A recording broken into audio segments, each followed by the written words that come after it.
Somebody asked me, I can't remember when, they said, what's it like when you work in front of a blue screen, you don't see anything, and there's nothing behind the camera, and you're not getting anything coming back from behind the camera, because there isn't anything there. And I said, oh, I've often had that experience with a lot of my colleagues.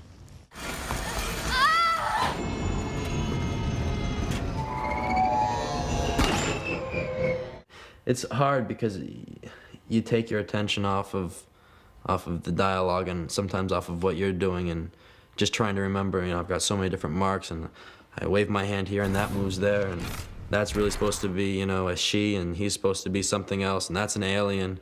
You've got so many more variables to play with that's distracting and sometimes lose your place. What's my comm link doing on the floor? I could use a force to grab that, couldn't I? There's something very rewarding about cracking a scene with other actors and shooting the scene and having achieved it. And with this, you're doing lines against a blue curtain, and it's really hard work. I mean, it's difficult to make that believable. I don't know if I have. I think blue screen acting is maybe the purest form of acting because it's like being a little kid in a cardboard box and thinking it's a spaceship. And I mean, that's really the point you have to get to.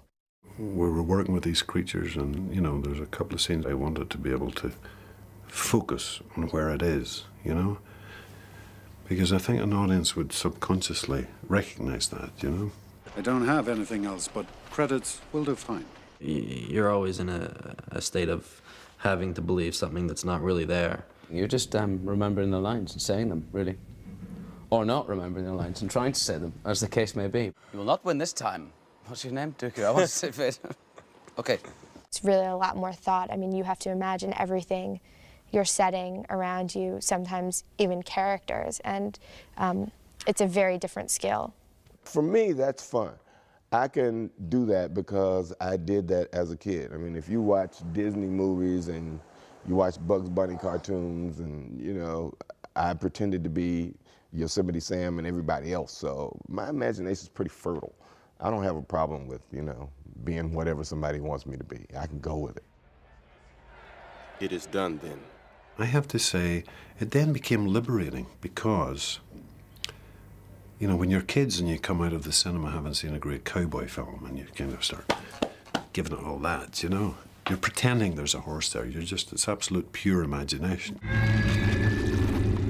There's always a bigger fish. I don't know, at times it feels like you're in an acting class sitting in a chair with your buddy. You know, oh, she went that way. Where are you going? He went that way. So you feel like a little bit of an ass when you're doing it, but they say it works. I'm talking about the frustrations of doing it and whatever. They're real frustrations, and but they're made worthwhile when you see the finished product, definitely.